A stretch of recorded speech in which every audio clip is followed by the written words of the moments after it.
Hello everyone, आप सभी का स्वागत है फिर से एक नए वीडियो के साथ। इस वीडियो में हम डिस्कस करेंगे एसएससी सीपीयू 2022 जिसका जो 9 नवंबर को अपना शिफ्ट हुआ है उसका शिफ्ट 3 डिस्कस करेंगे।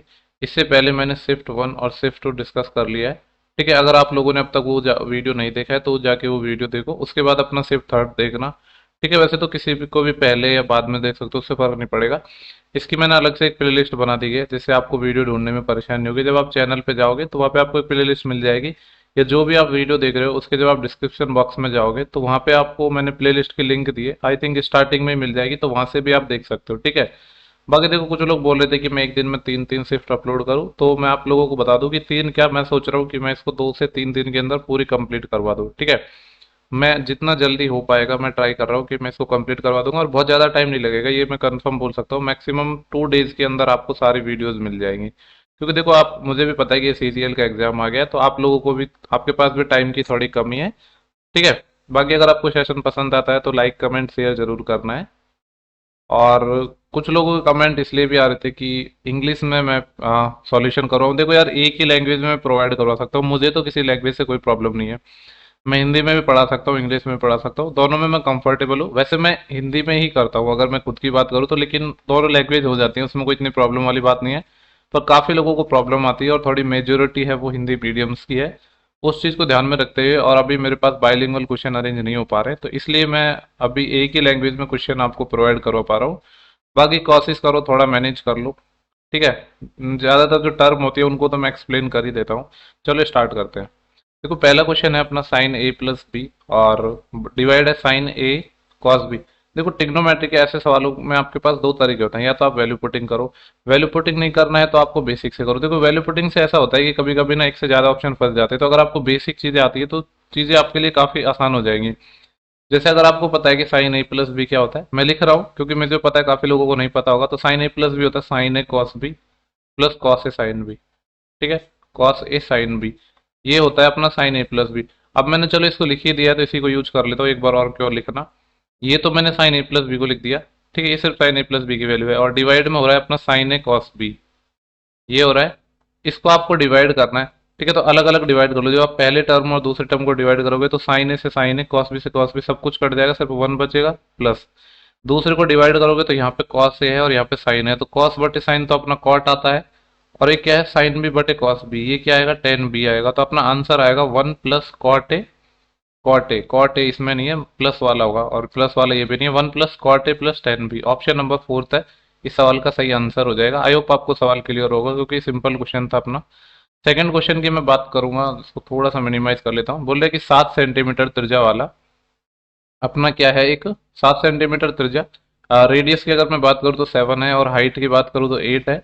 एक लंबवत बेलन है, सिलेंडर है, तो उसका कुल सरफेस एरिया पूछा है, यानी टोटल सरफेस एरिया पूछा है, टीए से पूछा है। अब आपको पता है जो सिलेंडर होता है उसका जो टोटल सरफेस एरिया होता है वो क्या होता है, 2 पाई आर आर प्लस एच, ये होता है। ठीक है, अब देखो, ऐसे क्वेश्चन में तो लैंग्वेज का इशू होना नहीं चाहिए, सिंपल सी लैंग्वेज होती है इनमें। पाई अपन को 22/7 यूज करने को कहा गया है, और जो आर की वैल्यू है वो हमें, आर की वैल्यू एच क्यों लिख दी मैंने यार, आर अपना 7 गिवन था यहाँ पे। ठीक है, तो ये 7 आ जाएगा, और आर प्लस एच यानी 7 और 8 15, इसको अपन को सॉल्व करना है, तो 7 से अपना 7 चले जाएगा। 22 दूनी 44, 44 को 15 से गुणा करना है तो कितना आएगा, 15 चौके 60, असिलाई 6, 15 चौके 60 और 6, 60 और 6 होते हैं 66, 660 आंसर आ जाएगा, option number second. Next question पर चलते हैं, आसान आसान क्वेश्चन आ रहे हैं। दो संख्याएं हैं 960 और 1020, इनका महत्तम समापत यानी एचसीएफ पूछा है। ठीक है, देखो, 960 है एक नंबर, और एक दूसरा नंबर 1020, ऑप्शन से बना लेते हैं, ज्यादा बढ़िया है। एचसीएफ मतलब हाईएस्ट कॉमन फैक्टर निकालना है, तो क्यों ना हम सबसे बड़े नंबर से ट्राई करें, 120 को ट्राई करते हैं। 960 तो कट जाएगा, लेकिन देखो 120 से अपना ये नहीं कटेगा, क्योंकि आप यह जीरो से जीरो कट जाएगा, फिर 12 की टेबल में 102 नहीं आता, यानी ये नहीं हो सकता। अपन को लेना है एचसीएफ, तो सबसे बड़े नंबर से हमने इसलिए ट्राई किया। 120 के बाद सबसे बड़ा क्या है, 80, 80 से देखो 960 भी कट जाएगा, लेकिन फिर यही नहीं कटेगा, क्योंकि 8 की टेबल में 102 नहीं आता, तो ये नहीं होगा। फिर 60, 60 से ये कट जाएगा, और ये भी कट जाएगा, क्योंकि ये, देखो, ये 6 से कट रहा है, जीरो से जीरो कट जाएगा, और 6 से जब 102 को डिवाइड करेंगे तो 6 में क्या आता है, 2 और 3, 2 से तो ये कट ही रहा है, और 3 से भी कट जाएगा, क्योंकि सम ऑफ डिजिट 3 से कट रहा है, यानी 60 अपना आंसर हो जाएगा। बाकी मैंने आपको तरीका बताया हुआ है, आप वैसे भी कर सकते हो, डिफरेंस ले सकते हो, फिर डिफरेंस का फैक्टर होता है, आपको पता है सीएफ, ये नॉर्मली आप करते हो वैसे भी कर सकते हो, लेकिन बेस्ट अप्रोच इसमें ऑप्शन थी तो मैंने वो आपको बता दी। ठीक है, आज क्वेश्चन को हम थोड़ा सा फास्ट करेंगे, क्योंकि काफी लोग सोचते हैं कि इतना ज्यादा टाइम लग रहा है, लेकिन ऐसा नहीं है। मैं मल्टीपल्स आपको तरीके भी बताता हूँ, ठीक है। तो टाइम मत देखा करो, अगर किसी वीडियो का टाइम बड़ा ज्यादा भी होता है तो टाइम को मत नोटिस किया करो। उससे देखो कि इस वीडियो से आपने कितना सीखने को मिला है आपको, ठीक है। बोला कि 18,000 रुपए के अंकित मूल्य वाले एक कंप्यूटर को 15,840 में बेचा तो छूट कितनी है। 18,000 की कोई चीज थी, आपने 15,840 में खरीद ली, तो अगर मैं डिस्काउंट की बात करूँ तो डिस्काउंट कितना हो गया। देखो ये 840 है, और इसमें 16,000 तक पहुंचने के लिए मेरे को कितना जोड़ना पड़ेगा, 60 जोड़ूंगा तो 15,900, और फिर 100। और देखो कैलकुलेशन करने की जो तरीके होते हैं ना, अपने अपने होते हैं। मैं क्या करता हूँ, पहले इंटीजर्स वैल्यू पे जाता हूँ। मैं 16,000 पे गया पहले, और फिर 2,000 ही है, ठीक है। तो मैं ऐसे ही करता हूँ, वैसे ही मैं आपको बताता हूँ। बाकी अगर आपको अपने तरीके पसंद है तो आप अपने अकॉर्डिंग कर सकते हो। मतलब मैं कोई ऐसा मेरा मानना है कि कैलकुलेशन आप जैसे करते हो ना वैसे ही किया करो, किसी की कैलकुलेशन कॉपी मत किया करो। क्योंकि देखो एग्जाम में फिर वो चीज़ हमसे हो नहीं पाएगी। देखो मुझे लग रहा है वॉइस थोड़ी इसमें ज़्यादा हो रही है, जैसे शायद में भी थोड़ी प्रॉब्लम हो, वॉइस क्लियर नहीं आए, तो मैं थोड़ा सा कम कर रहा हूँ इसको। ओके, तो 2160 आ गया, ठीक है। ऐसा नहीं है कि मैं ये नहीं बोल रहा कि कॉपी कॉपी करने से मतलब है कि अगर आप अपना जो तरीका यूज करते हो और आप उसके बहुत ज़्यादा उससे कंफर्टेबल हो तो आप वही करो। कहने का मतलब मेरा ये था। तो इस पे डिस्काउंट निकालना था 18,000 का, ठीक है। 18,000 पे डिस्काउंट निकालना है। परसेंटेज के लिए जब 100 से मल्टीप्लाई करेंगे तो 2 जीरो कट जाएंगे, तो सिर्फ 180 आएगा नीचे, तो 180 लिख देता हूँ मैं। और इसको सॉल्व करना है। सिंपली आपको पता है जीरो से जीरो कट जाएगा, और 18 एकम 18 बचे 3, 36, 18 दूनी 36, 12% आ गया। यही पूछा था डिस्काउंट कितना होगा, तो 12% हो जाएगा। नेक्स्ट क्वेश्चन है अपना 1 - sin 45/1 + sin 45, और इसका अंडर रूट निकालना है, ठीक है। देखो ये 1 - sin 45, चाहो तो आप वैल्यू रख सकते हो, लेकिन वैल्यू नहीं रखनी है हमें, क्योंकि आंसर में ही हमें वैल्यू रख के नहीं दिया है। तो सिंपली देखो, अब इसमें क्या करना है आपको, सिर्फ आपको एक ही चीज नजर आ रही है कि यहाँ पे हम रेशनलाइजेशन कर सकते हैं, और अपने और आपके पास कोई ऑप्शन है ही नहीं दूसरा, तो आपको इसमें सोचना नहीं पड़ना, सोचने की जरूरत नहीं पड़नी चाहिए। क्योंकि जब आपके पास और ऑप्शन ही नहीं है तो करोगे कैसे, रेशनलाइजेशन ही करेंगे। ऊपर तो हो गया ये a - b का होल स्क्वायर, जब अंडर रूट लेंगे तो सिर्फ a - b आ जाएगा, यानी 1 - sin 45 आ जाएगा। नीचे बात करूँ तो ये क्या आएगा, a+b और a - b, a² - b², तो 1 - sin² 45 आएगा, जो कि cos² 45 बन जाएगा, और अंडर रूट लेंगे तो सिर्फ cos 45 बन जाएगा, ठीक है। अलग अलग कर दो दोनों को। 1/cos जब करेंगे हम तो कितना आ जाएगा, sec 45 आ जाएगा, माइनस ये sin 45 बटे cos 45, तो ये कितना आ जाएगा, tan 45। तो आंसर है अपना sec 45 - tan 45, ऑप्शन थर्ड है। वैल्यू नहीं रख रही थी यहाँ पे, क्योंकि ऑप्शन में ही वैल्यू नहीं रख के दिया ना, तो फिर आप वैल्यू रखोगे फिर वापस उसको बदलोगे, उससे क्या मतलब है। जैसे ऑप्शन दिया उस अकॉर्डिंग अपन को क्वेश्चन करना है, ठीक है। नेक्स्ट क्वेश्चन नंबर 6 है। यहाँ पे बोल रहा है कि 6 टोकरी है जिनमें हरी, लाल, नीली, काली और सफेद गेंदे हैं, ठीक है। प्रत्येक टोकरी में कुछ छल्ले हैं, सभी 6 टोकरियों में छल्लों का औसत। अगर 6 टोकरियों में जो छल्ले हैं उनके मैं एवरेज की बात करूँ तो 38 है। देन आगे बोल रहा है यदि नीली टोकरी को हटा दिया जाए तो शेष टोकरियों में छल्लों की जो एवरेज नंबर है वो 34 है, ठीक है। अब देखो एक टोकरी हमने हटा दी ब्लू कलर की, तो जो 5 टोकरी बची है उनमें जो छल्ले हैं अपने पास, रिंग्स है, उनका जो एवरेज 34 है। देखो 38 से एवरेज 34 हो गया, कितना कम हो गया, 4 कम हो गया, ठीक है।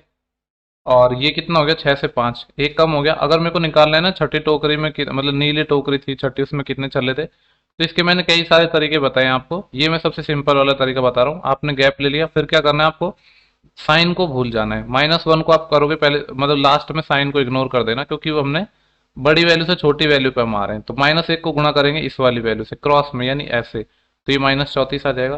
फिर जो -4 है इसको क्रॉस में मल्टीप्लाई करेंगे इस 6 से, तो ये कितना आ जाएगा, 24। तो मैं यहाँ से कह सकता हूँ कि 4 और 4 8 और 3 2 5 58, -58 आ रहा है। माइनस इसलिए आ रहा है क्योंकि 6 नंबर के एवरेज से हम 5 पे गए, तो साइन को इग्नोर कर देना, 58 आंसर आ गया, ठीक है। इसका थोड़ा और एक मैं तरीका बता देता हूँ, इसी को थोड़ा हम और तरीके से कर सकते थे। मतलब इसमें थोड़ा सा दिमाग लगा के, 6 का 38 था और 5 का कितना था अपना 34। अब एक बात बताओ मुझे आप, कि एवरेज है वो 38 से 34 हो गया, कितना कम हो गया, 4 कम हो गया, 4 कम हुआ है एवरेज। अगर मैं सम की बात करूं, सम कितना कम हो जाएगा, ये 5 नंबर्स पे होगा, तो 4 × 5 = 20 कम हो जाएगा। सम है वो मेरा 20 कम हो गया। 20 कम क्यों हुआ, क्योंकि जब मैंने एक नंबर को हटा दिया वो ज्यादा, मतलब जो एवरेज से वो ज्यादा था, इसलिए सम अपना कम हो गया। तो अगर मेरे को जो 6 नंबर निकालना है जो कि ब्लू कलर का है, तो क्या होगा, वो एवरेज से 20 ज्यादा होगा, यानी 38 में 20 जोड़ना पड़ेगा। अगर आपको ऐसे भी नहीं समझ आता है तो अपोजिट साइन से कर दो, माइनस है तो प्लस, प्लस है तो माइनस। तो 38 20 58, इस पे मैंने कई बार पहले बताया, अगर आपको नहीं कॉन्सेप्ट पूरे एवरेज के क्लियर है तो आप जाके एवरेज का वीडियो देख सकते हो, CHSL और सिलेक्शन पोस्ट का मैंने वीडियो प्रोवाइड करवाया आपको एवरेज का, वहां से आप देखोगे तो सारे कॉन्सेप्ट क्लियर हो जाएंगे।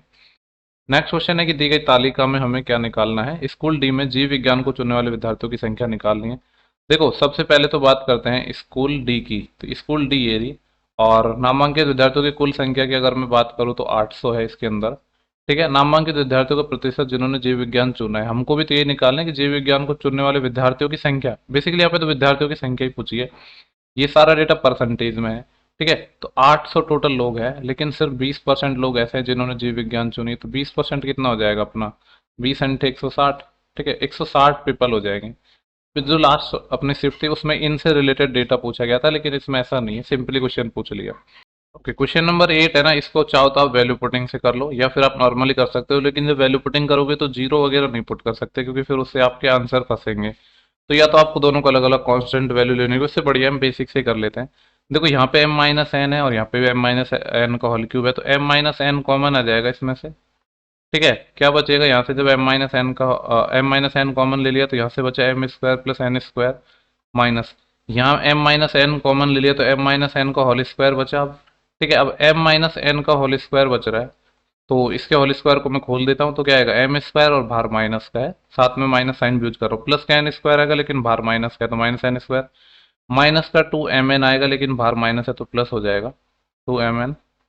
ठीक है, ये पूरा ब्रैकेट बंद, डिवाइड बाई, यहाँ से mn कॉमन आ जाएगा तो यहाँ क्या बच जाएगा m-n।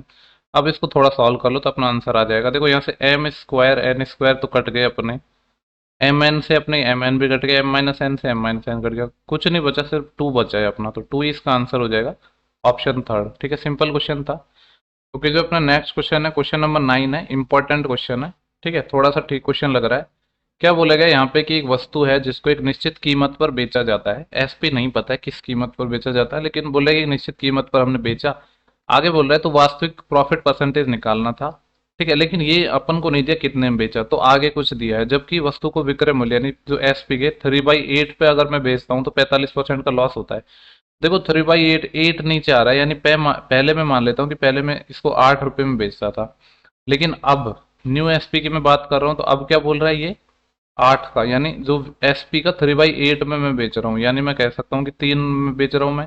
जब मैं किसी वस्तु को 3 में बेच रहा हूँ तो 45% का लॉस हो रहा है, यानी मैं कह सकता हूँ अगर 100% अपना सीपी है, ठीक है, 45% का लॉस हो रहा है, तो मैं कह सकता हूँ कि जो एसपी है वो कितना आएगा अपना 55% आएगा, और इस 55% की वैल्यू कितनी है अपने पास, 3 यूनिट है कि नहीं है। और अपन को चाहिए क्या, कि अगर मैं इसको 8 यूनिट में बेचता तो कितना लाभ होता, तो यहाँ से 8 यूनिट की वैल्यू निकाल लो ना तो ज़्यादा सही है। अगर मैं 1 यूनिट की वैल्यू निकालूंगा तो 55/3 आएगा, आंसर अप्रॉक्स में आएगा, क्योंकि आपको पता है डायरेक्ट कुछ कट नहीं रहा है। और 8 की वैल्यू निकाल लूँ तो यहाँ से अपना 8 की वैल्यू निकल जाएगी सिंपली, 8×5 = 40, असी लाई 4, 8×5 = 40 और 4 = 44, 440/3, 3 से भाग दूंगा तो 3 × 1 = 3, बचे 1 14, 3 × 4 = 12, 2 20, 3 × 6 = 18, तो 146 पॉइंट समथिंग आएगा। आप 100 रुपए की चीज को कितने में बेच रहे हो, 146 पॉइंट समथिंग, मतलब 46 पॉइंट कुछ आ रहा है ना, तो मतलब 47 आएगा अपना, क्योंकि ये तो नहीं हो सकता, ना ये हो सकता, ना ये हो सकता, 46 पॉइंट कुछ, मैंने एग्जैक्ट निकाला नहीं पर 46 से बड़ा आंसर आएगा, तो ऑप्शन थर्ड ही हो जाएगा। ठीक है, नेक्स्ट क्वेश्चन है अपना, क्वेश्चन नंबर 10 है, इसको देख लेते हैं। यहाँ पे हमसे बोला गया है कि, मिनिमाइज ही रहने देता हूँ वरना फिर क्वेश्चन थोड़ा क्रॉप हो जाएगा। ओके, क्या बोला है, दिया गया है कि ए और बी है वो द्वितीय चतुर्थांश के कौन है, सेकंड क्वाड्रेंट में अपने। ठीक है, आपको क्वाड्रेंट की नॉलेज होगी, मैंने इस तरीके से आपको याद भी करवा रखा है, अगर आपने पहले वीडियो देखेंगे। अष्टक रूल, अष्टक मतलब ऑल पॉजिटिव, यहाँ पे साइन और साइन का उल्टा कोसेक पॉजिटिव, टेन और टेन का उल्टा कॉट, कॉस और कॉस का उल्टा सेक, ये पहला क्वाड्रेंट है, ये दूसरा है, ये अपना तीसरा है और ये चौथा है। ठीक है, इस तरीके से आप याद रख सकते हो इनको, ASTC से, अष्टक। बोला है कि जो ए और बी है दोनों सेकंड क्वाड्रेंट के एंगल है, यानी इसमें है। ठीक है, इसमें है अपने, और साइन जो ए है उसकी वैल्यू 1/3 अपन को गिवन है। मैं यहाँ पे दो राइट एंगल ट्रायंगल बना रहा हूँ, एक तो साइन ए की बात कर रहा है। साइन देखो, जो साइन होता है वो होता है परपेंडिकुलर बटे हाइपोटेनस, लंब बटे कर्ण, यानी ये अपना 1 आएगा और ये अपना 3 आएगा, तो जो बेस है वो कितना आएगा, 9 - 1 √8, √8 लिख दूं, या मैं इसको 4 × 2 लिख सकता हूँ, यानी 2√2 भी लिख सकता हूँ। ठीक है, ये आ गया। ऐसे ही मैं बी की बात कर रहा हूँ, एंगल बी की अगर मैं बात करूँ तो बी में क्या बोल रहा है, जो साइन बी है वो 1/5 है, ये 1 है, ये 5 है। अगर मैं इसकी बात करूँ तो ये आएगा 25 - 1 24, √24, जिसको मैं लिख सकता हूँ 4 × 6, यानी 2 √6। और दोनों ही अपने सेकंड क्वाड्रेंट में। अब अपन को जो वैल्यू चाहिए वो किसकी चाहिए, कॉस ए माइनस बी की। तो देखो डायरेक्ट तो कॉस ए माइनस बी की वैल्यू निकलने की नहीं, तो आपको फॉर्मूला पता होना चाहिए कि कॉस ए माइनस बी क्या होता है। अब कॉस ए माइनस बी क्या होता है, कॉस ए, देखो cos A plus cos B तो होता है cos A cos B plus sign A sine B, लेकिन जब कॉस ए माइनस बी की अगर हम बात करें तो ये आता है cos A cos B minus sign A sine B. ठीक है, ये अपना फॉर्मूला होता है इसका। अब यहाँ पे देख लो सेकंड क्वाड्रेंट में है और अपने एक तो साइन है और एक कॉस है। तो सेकंड क्वाड्रेंट में आपको पता है साइन तो पॉजिटिव होगा लेकिन कॉस नेगेटिव होगा। तो कॉस नेगेटिव होगा यानी ये वाली वैल्यू भी अपनी नेगेटिव आएगी और ये वाली वैल्यू भी नेगेटिव आएगी, नेगेटिव नेगेटिव मिलकर पॉजिटिव बन जाएंगे। और सेकंड क्वाड्रेंट में साइन तो पॉजिटिव होता है और साइन पॉजिटिव होता है, यानी आप डायरेक्ट वैल्यू ले सकते हो क्योंकि आपको पता है माइनस माइनस प्लस बन जाएगा। तो कॉस ए इससे निकालेंगे, कॉस होता है बेस बटे हाइपोटेनस यानी आधार बटे कर्ण। तो ये आएगा 2√2/3 इंटू कॉस बी, सेम वही आधार बटे करण यानी 2√6/5। माइनस के थे दोनों लेकिन माइनस माइनस प्लस बन जाएंगे इसलिए मैंने साइन लिखे नहीं, माइनस साइन ए। साइन ए तो अपना यहाँ पे अपन को गिवन ही था, कितना था 1/3 था, और साइन बी भी अपन को गिवन है 1/5 है। इसको अपन को सॉल्व करना है। वैसे मेरे को लग रहा है थोड़ी सी मिस्टेक मैं भी कर रहा हूँ। कॉस के केस में क्या होता है कि जो कॉस ए प्लस बी होता है ना, देखो ये कॉस वाले फॉर्मूले है ना थोड़े कंफ्यूज करते हैं। कॉस ए होता है cos A plus B, cos A cos B, plus वाले में माइनस आता है और माइनस वाले में प्लस आता है। ठीक है, ये मैं गड़बड़ कर रहा हूँ। तो ये कॉस ए माइनस भी आएगा, cos A cos B plus sign A sine B, यहाँ पे प्लस आएगा। कॉस वाले में थोड़ा उल्टा चलता है सिस्टम इसलिए कभी कभी कंफ्यूजन हो जाता है। तो यहाँ पे अपना इसको सॉल्व करना है अपन को। ठीक है, ये 5 था। देखो अगर मैं बात करूँ तो 2 × 2 4, 4 आएगा ये, इंटू 6 × 2 √12 आएगा। 12 को मैं क्या लिख सकता हूँ, 4 × 3, 4 का 2 आ जाएगा और √3 अंदर बच जाएगा। तो 4 × 2 और ये √3 और नीचे है 3×5 = 15, माइनस ये भी 15 है। ठीक है, तो 15 एलसीएम ले लेता हूँ मैं यहाँ पे, ये माइनस नहीं प्लस आएगा। तो 15 एलसीएम ले लिया तो क्या आएगा, 4 दूनी 8 √3 प्लस का 1। तो ये आंसर आ जाएगा अपना 8√3 + 1/15। ऑप्शन नंबर अपना सेकंड है। ठीक है, ये कॉस वाले का थोड़ा ध्यान रखना, प्लस वाले में माइनस आता है और ये माइनस वाले में प्लस आता है। साइन वाले में ऐसा कोई झंझट नहीं है। अच्छा क्वेश्चन था, बेसिकली आपको फॉर्मूला पता होना चाहिए और क्वाड्रेंट की नॉलेज होनी चाहिए कौन सा किस में पॉजिटिव नेगेटिव होता है। बोले कि 0.04 और 0.36 के बीच मध्य अनुपाती। आपको पता है ए और बी अगर दो संख्याएं हैं तो इनका मध्य अनुपाती या मीन प्रोपोर्शनल निकालना होता है तो √a भी होता है। ए की वैल्यू कितनी है यहाँ पे, इसको मैं लिख सकता हूँ 4/100 और बी की वैल्यू क्या है, इसको लिख सकता हूँ 36/100। आपको पता है 4 का 2 आ जाएगा, 36 का 6 आ जाएगा, 200 और 2 मतलब 100 और 100 200 मिलके 100 बाहर आ जाएंगे।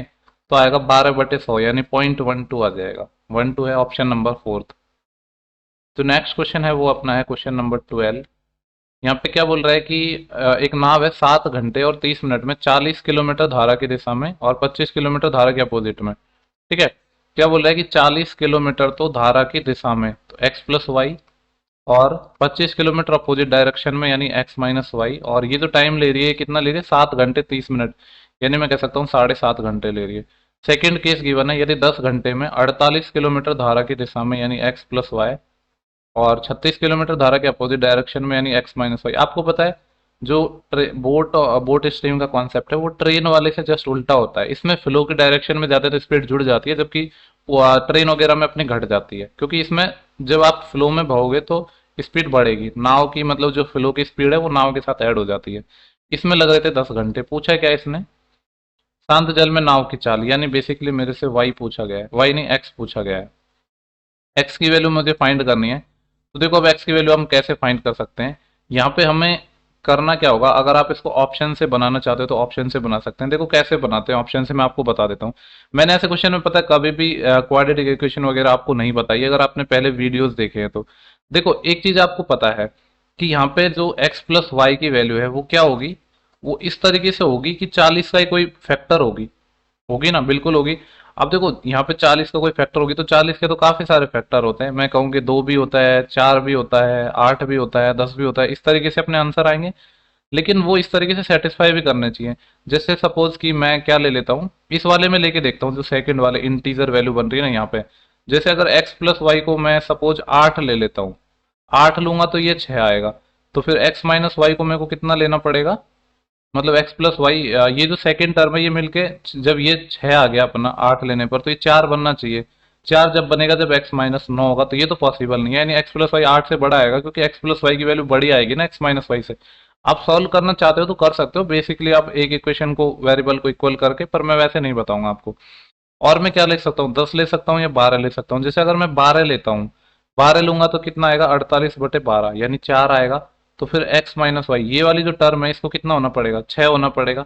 6 कब होएगा ये, जब x माइनस वाई की वैल्यू 6 होगी। अब ऐसा नहीं है कि यहाँ पे मैंने सेटिस्फाई कर दी तो मैं यही मान लूंगा, ये चेक करनी पड़ेगी पहली इक्वेशन में। अगर मेरा x प्लस वाई 12 हुआ तो 40/12 आएगा एक तो, प्लस दूसरा है x माइनस वाई 6 हुआ तो ये 25/6 आएगा। शायद ये भी बनेगा नहीं वैसे, जहां तक मुझे लग रहा है। 4 से जाएगा 10 टाइम, 4 से जाएगा 3 टाइम, और 6 एलसीएम आएगा। 6 में मैं जब 3 का भाग दूंगा तो 2 टाइम, तो ये 20 और ये 25, तो ये आएगा 45/6। 6×7 = 42, और बिल्कुल सेटिस्फाई हो गया अपना ये। ठीक, क्योंकि आपको पता है कि ऐसे फैक्टर बनेंगे अपने। बाकी मैं बता दूंगा कि दूसरा तरीका कैसे कर सकते हैं। तो ये मैंने डायरेक्ट वैल्यू फाइंड कर ली कि x प्लस वाई मेरा 12 आ रहा है और x माइनस वाई मेरा 6 आ रहा है। तो यहाँ से मेरे को तो x चाहिए था ना, तो दोनों को जोड़ के 2 का भाग दे दो, 12 और 6 18, 18 का आधा कितना आ जाएगा, 9। x 9 आ गया। अगर आपको y पूछता तो आप y भी निकाल सकते हो। ठीक है, मैं बता देता हूँ y कितना आएगा, दोनों को घटा दो, 12 माइनस 6, 6 और 2 का भाग, 6/2 3। कैसे सॉल्व कर सकते थे, कोई भी एक को आप इक्वल बना लो, यानी या तो 1/x माइनस वाई वाले टर्म को या 1/x प्लस वाई। जैसे कि यहाँ पे मैं बात करूँ, 40 और 48 को इक्वल बना लो, तो किसी को भी बना सकते हो, लेकिन इस तरीके से भी आप कर सकते हो जैसे मैंने ये अप्रोच बताई, ये भी काफी सही है और मैं हमेशा ऐसे ही आपको बताता हूँ। क्वेश्चन नंबर अपना जो नेक्स्ट है, एक 9 अंक की संख्या है, यहाँ पर वापस लिख देता हूँ, 7 2x 8 4 3 1 y 4, यही है ना। ये 36 से डिविजिबल है, 36 मतलब 9 और 4 से डिविजिबल है। तो x और y प्राकृत संख्या है, तो y के सबसे छोटे मान के लिए इसकी वैल्यू क्या होगी, ये हमसे क्या पूछा है, x² - y² यही पूछा है हमसे ये। ठीक है, जो ये पूछा है इसी को मैंने थोड़ा सॉल्व किया है। देखो आपको पता है अगर कोई नंबर 4 से डिविजिबल है तो लास्ट के 2 डिजिट 4 से डिविजिबल होने चाहिए। लेकिन देखो यहाँ पे अब आप बोलोगे कि सबसे छोटा वैल्यू भी लेनी है अपन को, तो आप कहोगे कि y की वैल्यू 0 ले लें, लेकिन मैं कहूंगा कि 0 नहीं ले सकते। उसका रीजन ये है, जब आप यहाँ पे y 0 रखेंगे तो चीजें इनफाइनाइट बन जाएंगी, यानी 0 नहीं ले सकते हैं। तो फिर ऐसा क्या लेंगे कि जिससे 4 से डिविजिबल हो जाए, क्या 1 ले सकते हैं, नहीं, क्योंकि 14 नहीं होगा। 2 ले सकते हैं, क्योंकि 2 लेंगे तो ये 24 बन जाएगा। यानी यहाँ मैं कंफर्म कह सकता हूँ कि जो y की सबसे छोटी वैल्यू आएगी वो 2 आएगी। 1 लेने पर बात बनी नहीं, 2 पे चॉइस। अब 9 से डिविजिबल है, तो आपको पता है 9 के डिविजिबिलिटी रूल क्या है, सम ऑफ डिजिट 9 से होना चाहिए। तो 9 के फैक्टर को चाहो तो हटा दो, 7 और 2 9, इसको हटा देंगे। और 4 और 2 6, 6 और 3 9, इसको हटा दिया। 8 और 1 9, इसको हटा दिया। बचा क्या, यहाँ से x बचा है और एक 4 बचा है, यानी x प्लस 4 है, इसको डिवाइड होना पड़ेगा 9 से। ये कब पॉसिबल है, जब x को 5 लेंगे हम। तो अपने पास वैल्यू आ चुकी है, x की वैल्यू अपने पास 5 आ चुकी है, y की वैल्यू 2 आ चुकी है। यहाँ पे रख देते हैं इसमें, 5 का स्क्वायर 25 माइनस 2 का स्क्वायर 4, और 5 गुणा 2 10। 25 माइनस 4 21, 21/10 2.1 होता है, लेकिन उसको अपन इस तरीके से लिखा है 2 1/10। ठीक है, ऑप्शन नंबर पहला हो जाएगा। इसके बाद अपना जो नेक्स्ट क्वेश्चन है वो है क्वेश्चन नंबर 14, इसको देख लेते हैं। यहाँ पे हमसे बोला गया है, क्या बोल रहा है कि ए और बी है, एक कार्य को 10 और 15 दिन में कर सकते हैं, और उसी कार्य को उन्हें कुल 1250 रुपये मिलते हैं। बी का हिस्सा क्या होगा। ओके, देखो ए है, एक अपना बी है, ये 10 दिन में कर सकता है, ये 15 दिन में कर सकता है। एलसीएम 30 आ जाएगा, 10 तिया 30 और 15 दून 30। देखो जब सेम टाइम तक अगर ये काम करेंगे तो पैसा आप इफिशियंसी के अकॉर्डिंग बांट सकते हो। यानी मैं कह सकता हूँ कि 5 की जो वैल्यू है उसके लिए इनको 1250 रुपये मिल रहे हैं। एक की वैल्यू कितनी आ जाएगी, ये आ जाएगा 25 250। पूछा क्या है बी का हिस्सा, तो बी की एफिशिएंसी कितनी है, 2, 2 की वैल्यू अपन को निकालनी है, तो कितना हो जाएगा 500। अगर सेम टाइम पीरियड तक काम नहीं करते हैं तो पैसा फिर जितना काम करते हैं उसके अकॉर्डिंग बढ़ जाता है। यानी 30 की वैल्यू आप 1250 मान के भी कर सकते थे इसको, लेकिन वैसे करने की जरूरत नहीं है। इसके बाद जो अपना नेक्स्ट क्वेश्चन है, क्वेश्चन नंबर 15 है, और काफी इंपॉर्टेंट क्वेश्चन है। और ऐसा क्वेश्चन ठीक है, वैसे तो इजी है अगर आपने पहले किया होगा तो। देखो ऐसा ट्राइंग, पहले देखो जो इन्फॉर्मेशन दी गई उनको पढ़ लेते हैं कि दो सर्कल है, एक का सेंटर O है, एक का सेंटर P है, ये वाला पॉइंट अपना T है, ये पॉइंट S है और ये पॉइंट R है। देखो इसमें हमने जो दो ट्राइंगल बनते हैं ना, अगर मैं बात करूं इस वाले ट्राइंगल की और दूसरा बात करूं ये वाले ट्राइंगल, ये हमेशा सिमिलर होते हैं। क्यों होते हैं मैं आपको अभी बताऊंगा। देखो ये एंगल तो पता है आपको, अगर ये थीटा होगा तो ये भी थीटा होगा, होगा कि नहीं, सीधे सभी में कौन है। अब देखो ये अपने टेंजेंट है तो ये वाला एंगल 90 होगा, ये भी 90 होगा। अब किसी ट्राइंगल के जब दो एंगल इक्वल हैं तो तीसरा तो ऑटोमेटिक इक्वल हो जाएगा, यानी ये वाले आपस में इक्वल हो जाएंगे, तो सिमिलर हो गए। वैल्यू क्या क्या गिवन है इसकी, तो रेडियस अपने 10 है, ये वाली वैल्यू 10 कह सकता हूं मैं। ठीक है, और इसके बाद और अपन को क्या गिवन है यहाँ पे, एक सेकेंड, इसकी जो रेडियस 10 थी, दूसरा क्या था, जो दूसरा ट्राइंगल है इसकी जो रेडियस है वो x है, यानी ये इस लेंथ के बारे में बोल सकता हूँ कि ये x है। और r और s पर इक्विवेलेंट स्पर्श रेखा है, और आर टी की वैल्यू 16 है, ये वाली वैल्यू 16 है अपने पास, और जो टी एस है वो 24 है, यानी यहाँ से लेकर यहाँ तक की लेंथ है ये अपना 24 है। पूछा है x की वैल्यू क्या होगी, सिमिलरिटी लगा दो। ठीक है, देखो यहाँ पे 90 के सामने वाली साइडों से तो हमें मतलब ही नहीं है। अगर मैं इसमें बात करूँ थर्ड एंगल के सामने जो कॉमन साइड है छुटकू ट्राइंगल में 16 है, इस बड़े वाले ट्राइंगल में थर्ड के सामने कितनी है, 24। ठीक है, ये बराबर होगा, अपन को ये एक्स चाहिए ना, तो थीटा के सामने देख लो, इसमें थीटा के सामने छोटे वाले में 10 है और बड़े वाले में थीटा के सामने क्या है, एक्स है, तो यही तो अपन को चाहिए। तो यहाँ से जब हम एक्स निकालेंगे तो क्या आ जाएगा, ये इसको चाहो तो सॉल्व कर सकते हो, 8 दूनी 16 और 8 तिया 24, एक्स निकालेंगे तो, और 2 से ये 5 काट दो तो 3 पंजे 15, 15 आ जाएगा अपना, जो एक्स है उसकी वैल्यू 15 आ जाएगी, ऑप्शन नंबर अपना फोर्थ हो जाएगा। ठीक है, बेसिकली जब भी ऐसे शेप बनती है तो अपने जो ट्राइंगल है वो सिमिलर होते हैं। ठीक है, इसके बाद अपन नेक्स्ट क्वेश्चन पे चलते हैं। क्वेश्चन नंबर अपना है 16। बोले एक निश्चित राशि में 20% और फिर शेष राशि में 10% की कटौती के बाद 7200 रुपये शेष है, मूल राशि कितनी होगी। ठीक है, मान लो एक जो इनिशियल में कोई राशि थी अपनी वो 100 थी, अब क्या हुआ, निश्चित राशि में 20% की पहले तो कमी हुई, यानी 20% की कमी हुई तो कितना बच गया, 80 बच गया। फिर इसमें वापस 10% की और कटौती होगी, 80 का 10% यानी 8 और कम हो गया, तो अब कितना बच गया, 72। 72 की वैल्यू 7200 है, तो 100 की वैल्यू क्या होगी, 2 जीरो और चिपक जाएंगे 100 के, तो पहला ही ऑप्शन हो जाएगा, सिंपल क्वेश्चन था ये तो अपना। नेक्स्ट क्वेश्चन है अपना क्वेश्चन नंबर 17। बोल रहे हैं कि इन सभी चारों ईयर के लिए गेहूं और जई की जो खपत है उनके बीच अंतर, गेहूं अपने ये है, जई अपना ये रहा, इन दोनों के बीच में एवरेज का अंतर निकालना है। तो क्यों ना आप पहले अंतर ले लो फिर एवरेज निकाल लो, एक ही तो बात है, पहले मैं अंतर ले रहा हूँ, इन दोनों का अंतर लेंगे तो कितना आएगा, 31। इन दोनों का अंतर लिया तो कितना आएगा, 6 में 6 गया 0, 19 में से 11 गया 8। इसका और इसका अंतर लूंगा तो कितना आएगा, 187 में से 103 जाएगा तो 84, और इन दोनों का अंतर लूंगा तो ये आ जाएगा 88। इनको जोड़ते हैं और 4 का डिवाइड करना है, 8 और 4 12 और 1 13, सिलाई 1, 8 3 24 और 3 26, सॉरी 27 और 1 28, 283। 283 को अपन को डिवाइड करना है किससे, 4 से, 4 7 28, 70 पॉइंट कुछ आंसर आएगा, एक ही ऑप्शन है। बाकी देख लो, 4 7 28, फिर अपना भाग नहीं जाएगा तो 3 उतारा 0, फिर 30, 4 7 28, बचेंगे कितने अपने पास, 2 4 पंजे 20, 70.75 आ जाएगा, ऑप्शन नंबर पहला। क्योंकि देखो आपको एवरेज का ही तो डिफरेंस लेना था, तो पहले हमने डिफरेंस ले लिया फिर उसका एवरेज निकाल लिया, तो उसको सॉल्व करना हमारे लिए थोड़ा सा आसान पड़ गया, इसलिए। पूछ रहा है कि 23 cosec square minus 23 cot square, 23 common ले लो और cosec square theta minus cot square theta 1 होता है, तो 23 हो जाएगा। सेम क्वेश्चन सेक और टेन में पिछली शिफ्ट में भी पूछा था। बोल रहा है इसको सॉल्व करना है, अब देखो ये तो क्या ही क्वेश्चन है, 72 माइनस, थोड़ा मैं जूम कर देता हूँ इसको आपको जिससे सही दिखे, 72 माइनस 42, देखो 6 ऑफ 7 निकालेंगे पहले, तो 6 ऑफ 7 42, 42 में 42 का डिवाइड करोगे तो 1 आएगा, इनटू, और यहाँ पे क्या है 4 ऑफ 3, 12, 12/4, तो 12/4 करेंगे तो 3 और 3 और 3 9 और -5, तो मैं कह सकता हूँ कि मेरे को 72 में से 14 घटाना है, 9 और 5 14 ही तो घटाना है, 12 में से 4 गए तो 8, यही घसील बढ़ गई, 7 में से जब 2 जाएंगे तो 5, 58 आंसर आ जाएगा। नेक्स्ट क्वेश्चन है अपना 90/20।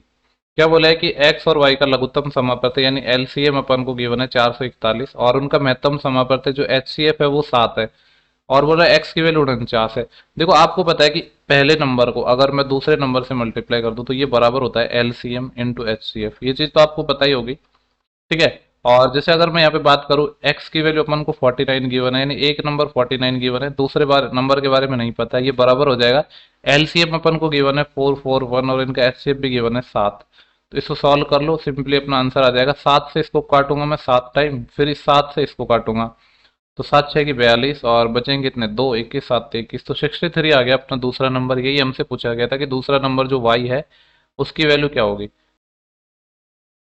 नेक्स्ट क्वेश्चन है 21। बोल रहे एक शहर की जनसंख्या है वो 1,25,000 है, क्या होता है कि 12.7% तो बढ़ती है और 2.7% मृत्यु दर है, तो ओवरऑल मैं कह सकता हूँ कि हर साल 10% बढ़ रही है, तो सीआई का कॉन्सेप्ट लग जाएगा, 10% मतलब 1/10, 10 से 11 होगी और 3 साल तक होगी, तो 10 के क्यूब से 11 का क्यूब, यानी 1,000 से ये कितना हो जाएगा, 1331 हो जाएगा। लेकिन पूछा है कि 3 वर्ष के बाद जनसंख्या में कितनी वृद्धि हुई, बढ़ी हुई पूछ रहा है। 1,000 से कोई चीज 1331 हो गई, तो मैं कह सकता हूँ कि 331 बढ़ा है, लेकिन यहाँ पे एक यूनिट की वैल्यू तो चाहिए ना, 1,000 की वैल्यू कितनी है, 125 और ट्रिपल टाइम 0, तो 3 जीरो तो कैंसिल हो जाएंगे, यानी इसको मल्टीप्लाई करना पड़ेगा 125 से, 125 से मल्टीप्लाई कर रहा हूँ डायरेक्ट, 125 से कम 125, 12 हासिल, 125 दिया 375 और 12 387, तो 80 लाइन कितनी अपनी 38, और 125 दिया 375 और 38, इनको जोड़ दो। 8 और 5 13, एक असिल, 7 और 3 10 और 11, एक असिल, और ये 413 आ रहा है, 413, 41,375 बढ़ेगी। ऑप्शन नंबर 2 हो जाएगा। ठीक है, नेक्स्ट क्वेश्चन है अपना 22। बोला एक कलाई घड़ी को उसके क्रय मूल्य के बराबर लाभ प्रतिशत पर 1200 रुपये में बेचा जाता है, तो कलाई घड़ी का जो सीपी है वो कितना होगा। ठीक है, देखो मान लो एक्स रुपए की कलाई घड़ी थी, हमने क्या हुआ, इसको जितना सीपी था उतने ही परसेंट लाभ पे बेच दिया, यानी एक्स परसेंट लाभ पर, तो मैं कह सकता हूँ कि 100 प्लस एक्स में बेच दिया, और इतने में बेच दिया ना, और इतना परसेंट लाभ पर, यानी ये बाई 100 और हो जाएगा। इसकी वैल्यू अपन को 1200 गिवन है। आप ऑप्शन के थ्रू बना सकते हो। पहले ही ऑप्शन को अगर हम ट्राई करेंगे तो 300, और 300 प्लस एक कितना आएगा, ये 400, 400 बटे 100, तो ये कितना आ जाएगा, 4 3 चौके 1200 बराबर 1200 सेटिस्फाई कर रहा है, यानी एक्स क्या माना था मैंने, सीपी माना था, तो वो 300 ही हो जाएगा। ठीक है, सिंपल क्वेश्चन था, ऑप्शन के थ्रू इजीली बन गया। सवाल है, पूछा है कि एक्स का मान है लगभग कितना होगा। देखो यहाँ पे क्या है अपना 1/x है, फिर मल्टीप्लाई में है एक्स की घात 3 माइनस एक्स की घात, मतलब एक्स क्यूब है और माइनस के 2x स्क्वायर है। अगर यहाँ से मैं क्या कॉमन ले लूँ, एक्स स्क्वायर कॉमन ले लूँ, तो मैं कह सकता हूँ कि यहाँ पे तो बचेगा अपना x, और एक्स स्क्वायर कॉमन ले लिया, यहाँ पे बचेगा 2, इतना हो गया ये वाला पहला ब्रैकेट। फिर है प्लस, ये है 4 का क्यूब जो कि कितना होता है अपना, 4 चौके 16 चौके 64, और 2 की पावर 5 होता है 32, 64 बटे 32 मतलब ये 2 आ जाएगा, और इसके साथ x और है।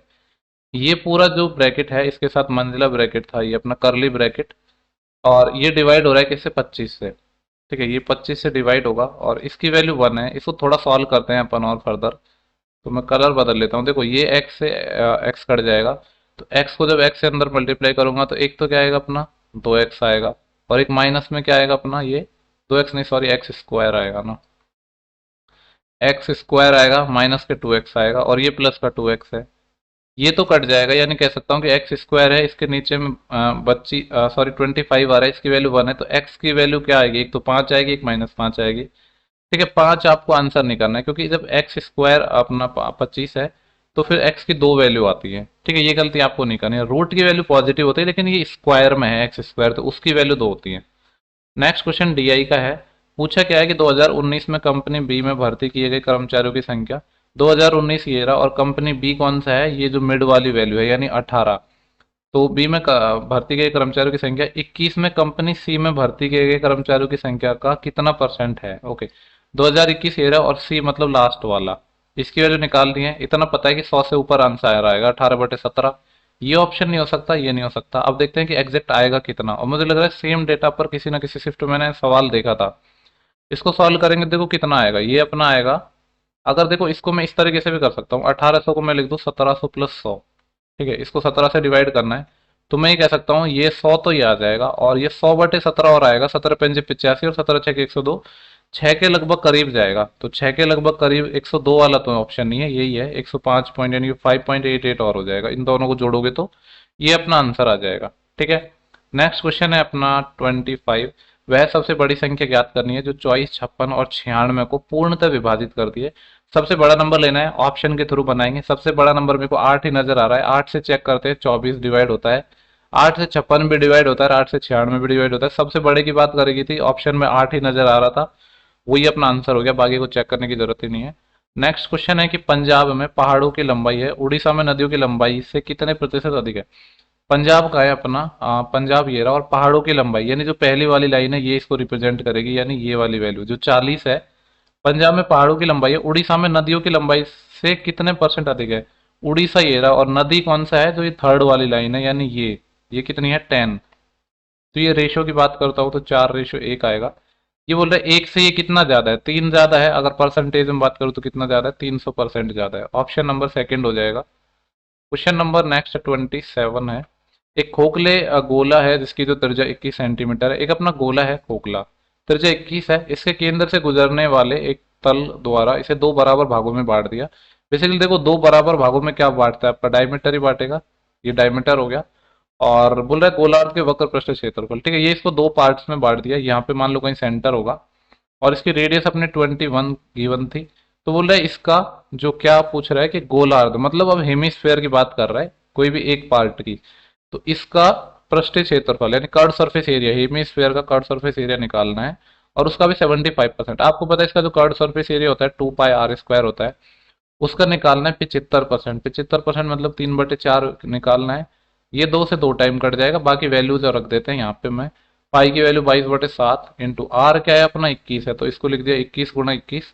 और एक क्या है नीचे 3 है और 2 और है, ये है 2 से ये 11 टाइम कट जाएगा, 7 से ये 3 टाइम कट जाएगा और इसको सॉल्व करना है। देखो 11 3 33 इंटू 21 इंटू 3, ये इतना, और आंसर देखो ये निकटतम आएगा, वरना तो यूनिट डिजिट अपना मैच कर देता। 21 को मैं पहले मल्टीप्लाई कर रहा हूँ, 21 3 63 असिलाई 6, 21 3 63 और 6 69 693, इसको 3 से मल्टीप्लाई करना है, 3 3 9 और 3 हम 27 असिलाई 2, 3 6 18 और 2 20, 2079 आ रहा है। अप्रॉक्स में आंसर 2080 आ जाएगा। क्वेश्चन नंबर 28 सिंपल क्वेश्चन, एक ट्राइंगल है जिसकी साइड 8 12 16 है, कोई स्पेशल ट्राइंगल तो ये बनेगा नहीं, तो इसका जो एरिया हम हीरोन फॉर्मूला से निकालेंगे। सेमी पेरीमीटर क्या हो जाएगा 16 12 28, 28 और 8 36, 36 का आधा 18। तो आपको पता है जो एरिया होता है वो क्या होता है under root S, S minus A, S minus B और एस माइनस सी, ये अपना फॉर्मूला होता है, वही हम अप्लाई करेंगे। 10th क्लास में आपने पढ़ा होगा। एस की वैल्यू 18 है, 18 माइनस 8 10, 18 माइनस 12 6 और 18 माइनस 16 2। इसको सॉल्व करो, देखो यहाँ पे ये 18 आ रहा है, इसको मैं 9 गुणा 2 लिख सकता हूँ। ये 10 है, इसको मैं 2 गुणा 5 लिख सकता हूँ। 6 है, 6 को मैं 2 गुणा 3 लिख सकता हूँ और इसको 2 लिख सकता हूँ। जिस जिसकी वैल्यू निकल रही है निकाल दो बाहर। देखो 9 का मैं कलर चेंज कर लेता हूँ यहाँ पे। अगर 9 की बात करूँ तो 9 का तो 3 आ जाएगा इंटू 1 2 और 1 2, और यहाँ पे है 1 2 और 1 2, तो 2 2 तो यहाँ से बाहर आ जाएगा और 2 यहाँ से बाहर आ जाएगा, यानी 4 बाहर आ जाएगा। अंदर कितना बचा है, एक तो 5 बचा है अपना और एक 3 बचा है, तो ये इसका निकलेगा नहीं 15। तो ये कितना आ जाएगा 12 under root 15, 12 under root 15 option number 4। Question है कि x plus Y plus Z ये है, X square plus Y square plus Z square ये है, और इसकी वैल्यू निकालनी है। देखो इसको निकालने के काफी सारे फॉर्मूले हैं। एक फॉर्मूला ऐसा भी है जिसमें आपको कुछ एक्स्ट्रा वैल्यू निकालने की जरूरत नहीं पड़ेगी, लेकिन अगर आपको वो पता है तब। कौन सा फॉर्मूला, अगर आपको ये वाला फॉर्मूला याद है, जनरली ये वाला काफी लोगों को याद नहीं होता है। एक फॉर्मूला होता है X cube plus Y cube plus Z cube minus 3xyz बराबर होता है X plus Y plus Z by 2, bracket के अंदर 3 time of X square plus Y square plus Z square minus X plus Y plus Z का whole square. सच सच बताना कितने लोगों को ये फॉर्मूला याद है। ठीक है, अगर ये फॉर्मूला याद है तो पहले मैं इससे वैल्यू बता रहा हूँ। अगर मान लो ये नहीं याद है, मैं ये मान के चल रहा हूँ कि काफी लोगों को ये याद नहीं है, तो मैं दूसरे फॉर्मूले से बताऊंगा। ये 8/2, ये तो 4 आ जाएगा। 3 into X square plus Y square plus Z square, इसकी वैल्यू 20 है, तो 3 गुणा 20 minus X plus Y plus Z 8 है, 8 का स्क्वायर 64। इस फॉर्मूले से आपको कुछ भी एक्स्ट्रा चीजें निकालनी नहीं पड़ेंगी, ये याद नहीं होगा तो फिर कुछ एक्स्ट्रा वैल्यू निकालनी पड़ेंगी। ये आएगा 60 और ये आएगा 64, 60 माइनस 64 माइनस 4, 4 गुणा 4 माइनस 16, माइनस 16 क्या है ऑप्शन नंबर अपना ही हो गया। एक और तरीका मैं बता देता हूँ। ठीक है, आपने ये भी फॉर्मूला पढ़ा होगा, इसका क्या पढ़ा होगा X plus Y plus Z, और ब्रैकेट के अंदर इस तरीके से आपने पढ़ा होगा X square plus Y square plus Z square minus X Y minus Y Z. 4 फॉर्मूले होते हैं बेसिकली इसके। ठीक है, कोई से भी आप निकाल सकते हो, और भी जो फॉर्मूले उनसे मैं निकाल के बता सकता हूँ, पर एक से और बता देता हूँ, इतना सफिशियंट है। तो X plus Y plus Z तो हमको पता है कितना है अपना, हाँ 8 है, और X square plus Y square plus Z square ये 20 है माइनस। अब लेकिन इसकी वैल्यू चाहिए होगी, ये कहाँ से आएगी यहाँ पे स्क्वायर करने पर, तो X square plus Y square plus Z square इसकी वैल्यू तो 20 आ जाएगी, प्लस ट्वाइस ऑफ अंदर जो X Y Y Z Z X आएगा ना, उसको मैं के मान रहा हूँ, तो इसकी वैल्यू आ जाएगी 64। तो ये जो के है इसकी वैल्यू आएगी 64 और माइनस के 20, तो कितनी आ जाएगी 44, 44/2 22, ये 22 आ जाएगा। तो 20 माइनस 22 माइनस के 2, और 8 को माइनस 2 से करेंगे तो माइनस 16। बाकी और भी फॉर्मूले से निकालोगे आंसर सेम आएगा, आंसर पे कोई फर्क नहीं पड़ेगा। ठीक है, लेकिन अगर आपको ये लास्ट वाला याद था ना, ये वाला फॉर्मूला, तो कुछ भी वैल्यू निकालने की जरूरत नहीं पड़ी। ये याद था तो जरूरत पड़ेगी, बाकी और फॉर्मूले भी हैं, मैं उम्मीद कर रहा हूँ कि आपको याद होंगे ही वो। एबीसी के वेतन 2 3 4 के अनुपात में है, और उनके वेतनों में 30 20 10% का इंक्रीमेंट हो गया। उनके वेतन का नया अनुपात देखो 2 3 4 के अनुपात में है। मैं मान लेता हूँ कि 20 30 40 है, कैलकुलेशन को थोड़ा आसान बनाने के लिए एक एक जीरो चिपका दिया। इसका 30% बढ़ गया, इसका 30% कितना होता है, 30% हो जाएगा 3/10, मतलब 6 हो जाएगा। तो 6 और बढ़ गया तो ये 26 हो जाएगा। देखो 26 कहीं रेशियो में है नहीं, और 26 नहीं है तो 26 का कोई फैक्टर होगा। 26 सिर्फ में 2 और 13 आता है, 13 से अपना आंसर होगा। बिना सॉल्व करे मैं यहाँ आंसर लगा के आगे बढ़ जाता, पर आप सॉल्व कर सकते हो। यहाँ पे 20% बढ़ा, इसका 20% कितना हो जाएगा, 20% होता है 1/5, 6 बढ़ेगा तो ये भी 36 हो जाएगा। और देखो 36 का आधा भी 18 है, 40, 40 का 10% 4, 44 हो जाएगा। और 44 का भी ये आधा है, इसमें सब में 2 का भाग दे दो तो यही आंसर आ जाएगा, जो कि हमने पहले भी निकाल लिया था। नेक्स्ट क्वेश्चन है अपना 31। बोला गया है कि 4 अंकों की वह सबसे बड़ी संख्या ज्ञात करनी है जो 15, 24 और 40 से पूर्णतः डिविजिबल हो। ऐसा कौन सा नंबर होगा। अपना पहले तो इनका एलसीएम निकालेंगे, एलसीएम ऑफ 15, 24, 40। और अगर ये 4 अंकों का नहीं आया तो इसके साथ एक वेरिएबल के और मल्टीप्लाई कर देंगे हम। ठीक है, तो सबसे पहले तो इनके एलसीएम निकालते हैं। तो देखो कैसे नॉर्मली बेसिक तरीके से ये अपन निकाल लेते हैं, 15, 24 और 40 इसका एलसीएम निकालना है। ठीक है, तो मैं एक काम करता हूँ, 2 से भाग दे देता हूँ। पहले 2 से दूंगा तो यहाँ पे 12 और ये 20। ठीक है, फिर 4 से ही दे देता हूँ क्योंकि 2 बार मेरे को 2 से देना पड़ेगा। तो ये 15, 4 तिया 12 और 4 पंजे 20। अब एक बार तो 3 से देना पड़ेगा, तो 3 पंजे 15, 3 एकम 3 और 5, एक 5 और चाहिए होगा। यानी एलसीएम कितना आ जाएगा, 2 चौके 8, 8 तिया 24, 24 पंजे 120, 120। लेकिन ये 4 अंकों की तो नहीं है, तो इसके साथ एक वेरिएबल में के मल्टीप्लाई कर दूंगा। अब देखो के की वैल्यू में क्या लूँ कि अपनी क्या बने, 4 अंकों की सबसे बड़ी संख्या बननी चाहिए। वैसे मैंने देखो एक गलती कर दी, इसको मैं ऑप्शन के थ्रू भी बना सकता था मैं इसको। आपको पता है अगर नंबर 15, 24, 40 से डिवाइड होगा और सबसे बड़ा लेना है, तो पहले तो चलो मैं ऐसे बता देता हूँ, फिर मैं ऑप्शन के थ्रू भी बता दूंगा, या पहले ऑप्शन के थ्रू जान लो आप। देखो 15, 24, 40 से डिविजिबल है, तो आपको पता है कि नंबर 15 में 3 भी आता है, 5 भी आता है, 24 में अपना एक 8 भी छिपा है, 40 में भी 8 छिपा है। यानी नंबर 8 से भी डिविजिबल होगा। 8 का डिविजिबिलिटी रूल क्या है, लास्ट के 3 डिजिट 8 से होने चाहिए और सबसे बड़ा और लेना है हमें।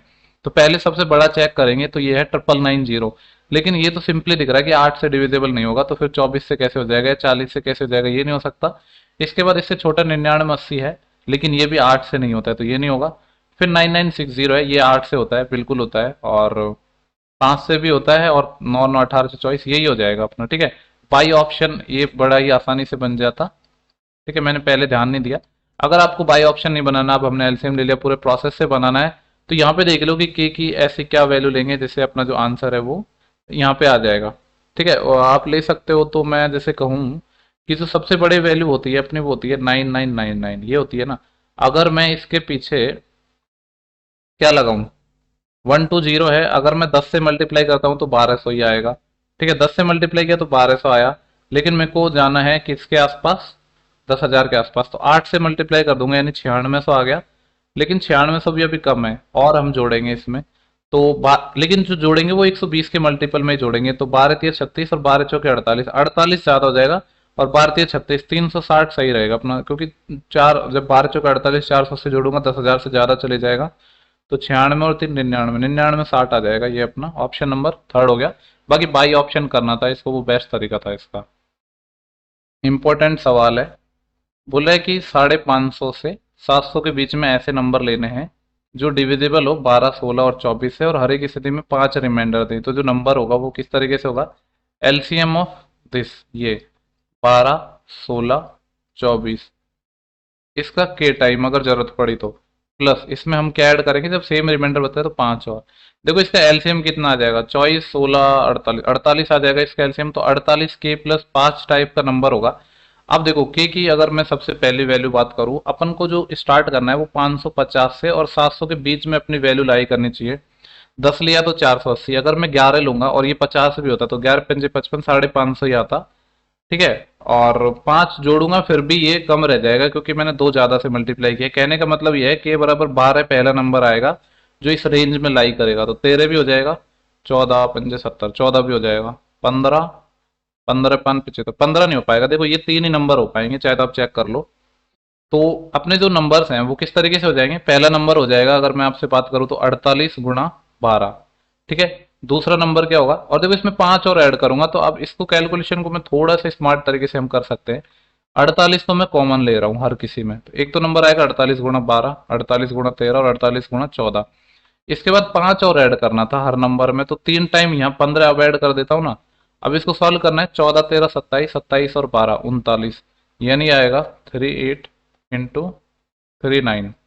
इसको अपन को सॉल्व करना है, 9, 8, 72, 80, 7, 9 चौके 36, 36 और 7 कितने हो जाएंगे, 36 और 4, 40, 3, 43 इंटू 3 8 24, 2 असील, 3 चौके 12 और 2 14, ये कितना आ जाएगा 2 और 4 3 7, 4 4 8 और ये 1872, इसमें 15 और जोड़ूंगा, 72 और 5 77 और 87, 1887 आंसर आ जाएगा ऑप्शन 4। अच्छा क्वेश्चन था। क्वेश्चन नंबर है अपना लास्ट, नेक्स्ट है 33। एक काम को 10 दिन में कर सकता है, और बी के बारे में बोला है कि जो बी है वो सेम काम को 15 दिनों में कर सकता है। सी की सहायता से वो काम को 5 दिन में निपटा देते हैं। ए बी सी तीनों मिलकर करते हैं तो 5 दिन में। एलसीएम आ जाएगा 30, 10 या 30, 15 दून 30, 5 6 के 30। ए प्लस बी की इफिशियंसी 3 और 2 5 है, जबकि सबकी मिला के 6 है, यानी कह सकता हूँ कि सी की इफिशियंसी 1 आएगी। सी अकेला काम को कितने दिन में करेगा, 30 काम में एक की इफिशियंसी से कितना टाइम लगेगा, 30 दिन। नेक्स्ट क्वेश्चन है सिंप्लीफिकेशन का ही है, ये तो आसान सा क्वेश्चन है। देखो 12 का क्यूब, 12 का क्यूब आपको पता है 11 का 1331 होता है, 12 का 1728 इंटू, ये है देखो 16 का स्क्वायर माइनस 14 का स्क्वायर, इसमें मैं लगाऊंगा ए स्क्वायर माइनस बी स्क्वायर वाला फॉर्मूला, तो ए प्लस बी इंटू ए माइनस बी। 16 और 14 कितने हो जाएंगे 30, और 16 माइनस 14 तो ये कितने हो जाएंगे 2, और इसमें से माइनस हो रहा है 40, और ये डिवाइड हो रहा है 2 से, और -9 की पावर 4 भी हो रहा है। तो इसको सॉल्व करते हैं तो 1728 इंटू, वैसे मैं इसको सॉल्व नहीं करूंगा, आपको बताऊंगा कैसे इजीली कर लोगे। 30 दूनी 60, ठीक है, 60 60 माइनस के 40, 60 में से जब 40 जाएगा तो कितना बचेगा 20, और 20 को 2 से और डिवाइड करना है तो ये 10 आएगा, -9 की पावर 4। यहाँ पे अगर मैं नजर मार रहा हूँ तो 5 9 0 एक सबकी यूनिट डिजिट डिफरेंट है, तो क्यों इस चीज का फायदा उठाया जाए। 8 गुणा 0 यूनिट डिजिट 8 आएगा, माइनस 9 की पावर 4, 9 की पावर आप 1 करते हो तो यूनिट डिजिट 9 आता है, 2 करते हो तो कितना आता है अपना 1 आता है, यानी कह सकता हूं कि जब भी आप 9 की इवन पावर करते हो तो यूनिट डिजिट हमेशा 1 आता है, तो 0 -1 होना चाहिए, जबकि -1 तो होता नहीं, तो 10 जोड़ दो, तो 10 -1 9, यूनिट डिजिट 9 आना चाहिए। सिर्फ एक ही ऑप्शन मेरे को नजर आ रहा है जिसमें यूनिट डिजिट 9 है, तो मैं पूरा सॉल्व क्यों करूंगा फिर। नेक्स्ट क्वेश्चन है डीआई का। बोला है सभी शहरों से परीक्षा में शामिल हुए उम्मीदवारों की औसत संख्या और परीक्षा में उत्तीर्ण हुए उम्मीदवारों की औसत संख्या के बीच अंतर। ओके, थोड़ा सा शायद कैलकुलेटेड हो सकता है। ये सारे शहरों में शामिल हुए उम्मीदवारों की औसत संख्या, देखो शामिल होने वाले ब्लू कलर के हैं और सारे शहर की बात कर रहा है, तो 2500 और 3000, 3000 और 2500 कितने हो गए 5500, और इसमें 4500 और जोड़ने हैं तो 55 60 10,000 और 1200, ये तो ये आ जाएगा 11,200। ये तो शामिल होने वाले हो गए। क्या बोला है सभी शहरों से शामिल हुए उम्मीदवारों की औसत संख्या, यानी 1 2 3 4 सिटी है, इसके में 4 माइनस पास होने वाले उम्मीदवारों की संख्या, और इनके बीच में अंतर ही पूछा है ना, बिल्कुल इनका और निकाल लेते हैं, इन सबको जोड़ लेते हैं। देखो 0 और 0 0 0 तो 0 आएगा, फिर 5 5 0 और यहाँ पे 0 और यहाँ पे 5 5 और 5 10, एक असील आएगी, 1 और 8 9, 9 और 9 18, 18 और 5 23, 23 और 3 26, 2 असील आएगी, 2 और 3 5, 5 और 2 7, और 7 और 1 8, इसका 4 से डिवाइड करना है। पहले आप अंतर ले लो फिर 4 से कर लेना, ज्यादा बढ़िया है। देखो 400 तो यहाँ से बचेगा 9000 पे पहुंचने के लिए। देन उसके बाद ये कितना है 9 और 2 11, 2200 और है ना, ये 2200 और है, यानी 2600/4 हो जाएगा अपना। तो 2600/4 होना है, तो मैं कह सकता हूँ कि 1300/2 होगा। 1300/2 मतलब कितना हो जाएगा 650। ऑप्शन जो थर्ड है इस सवाल का सही आंसर हो जाएगा। नेक्स्ट क्वेश्चन पे चलते हैं। क्वेश्चन नंबर है अपना, थोड़ा सा मिनिमाइज कर लेता हूँ, 36 है। ओके, दो उम्मीदवारों ने एक चुनाव में 10% वोटर्स हैं, उन्होंने अपने वोट नहीं दिए। देखो ऐसे मान लेते हैं कि टोटल अपने 100 वोट थे, लेकिन क्या हुआ कि जो 10% तो ऐसे लोग थे जिन्होंने वोट दिए ही नहीं, और दिए गए मतों में से 10% इनवैलिड भी हो गए। दिए कितने लोगों ने थे फिर 90 लोगों ने दिया, लेकिन इस 90 में से क्या हुआ जो 10% है वो तो इनवैलिड हो गए। तो 10% मतलब 9 वोट इनवैलिड हो गए। तो अगर मैं वैलिड वोट पूछूं आपसे तो ये कितना आ जाएगा 90 - 9 81 हुए। विजेता उम्मीदवार को वैध वोट का 54% मिल गया। देखो 51 टोटल, सॉरी 81 टोटल वोट थे, एक को मिले 54% जीतने वाले को, तो हारने वाले को कितने मिलेंगे 46%। अब देखो, और जीता कितना है वो 1620 मतों से जीता है, तो यानी मैं ये कह सकता हूँ 81 का कितना परसेंट, कितने से जीता है वो 46 और 54 के बीच में गैप कितने का आएगा 8 का, तो 81 के 8% से वो जीता है। 8% मतलब 81 का 8, 81 इंटू 8/100। इसकी वैल्यू क्वेश्चन में गिवन है 1620। वैल्यू किसकी निकालनी है, मतदाता सूची में उन लोगों की संख्या ज्ञात करनी है जिन्होंने मतदान करने के लिए पंजीकरण कराया, यानी 100 की वैल्यू हमें यहाँ पे चाहिए।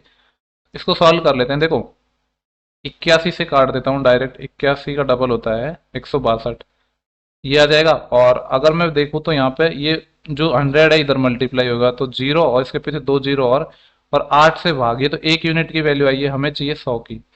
तो 8 से इसको काट लो किसी भी एक नंबर को, इससे काटोगे तो देखो 8 दूनी 16, बचे 4, 8 पंच 40, 250 के पीछे दो जीरो और, यानी 25,000 आ जाएगा अपना।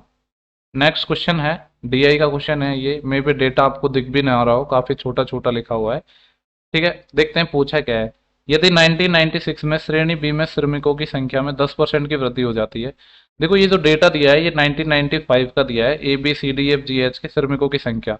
बोला है कि 1996 में बी में 10% की वृद्धि हो गई। बी वाला जो डेटा है वो अपना ये वाला है, और ये परसेंटेज में लिखा है 15, इसमें 10% की वृद्धि हो गई। ठीक है, और डी में श्रमिकों की संख्या में 5% की कमी हो गई। देखो इसमें 10% की वृद्धि होगी तो 10% कितना होता है इसका, 1.5, यानी अभी 16.5 हो गया, लेकिन ये 1996 की बात कर रहा है। और डी में क्या हुआ था, डी में 5% की कमी हो गई। डी कहाँ है अपना, ए बी सी डी, ये वाला डी का डेटा है और ये 25% है पहले। ठीक है, ये पूरा अपने आप में 100% था, 5% कम हो गया। 25 का 5% कितना होता है, 1.25, 1.25 इससे कम हो जाएगा। तो अभी 1996 की अगर मैं बात करूँ तो ये कितना आएगा, 25 में से एक गया 24 और 0.25 और जाएगा, यानी 23.75 आ गया। और 1996 में बी और डी में श्रमिकों की कुल संख्या क्या है, यदि 1995 में श्रेणी बी में श्रमिकों की संख्या 1500 है। ओके, देखो 1996 में मुझसे वैल्यू पूछी है बी की और डी की।